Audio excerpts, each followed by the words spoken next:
There are several hidden lessons behind the case involving OCC's decision to deny Wise application for a U.S. National Trust Bank charter.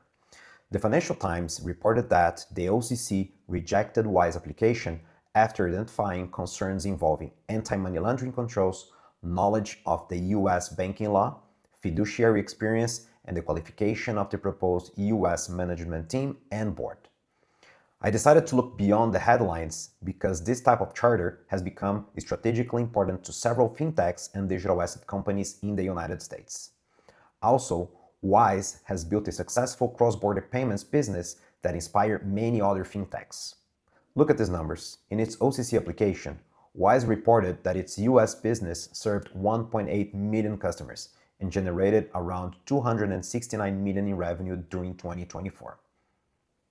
Its existing US operation relies on money transmitter licenses across 48 states, together with banking partners for services that may only be provided by regulated banking institutions. In June 2025, it applied to establish a non-depository national trust bank with fiduciary powers. The application contemplated seeking Federal Reserve membership and direct access to a Federal Reserve master account. That could have reduced Wise dependence on partner banks and allowed them to connect directly to the US payment infrastructure. The OCC, however, denied the application for the reasons I just mentioned. Wise's press release caught my attention because it stated that its compliance framework had evolved since the original application and that the regulatory environment has changed while the application was under review. And here is an important detail. In May 2026, the Federal Reserve proposed changes to its payment system access policy. The Fed has also paused master account access for certain uninsured trust institutions.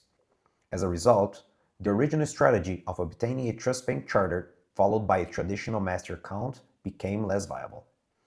At the same time, the Genius Act established a new framework for payment stablecoin.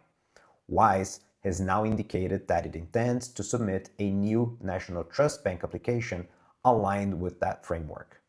They understand that this approach will better support its intended business model. This is something that other fintechs considering the same path should examine carefully. From this case, three things stand out to me. First, regulatory approval is not transferable. Wise has dozens of licenses around the world, including money transmitter licenses across almost the entire United States. But those regulators were evaluating them as a payment company. The OCC, on the other hand, was evaluating them as a new entity to operate as a federally chartered trust bank with fiduciary responsibilities.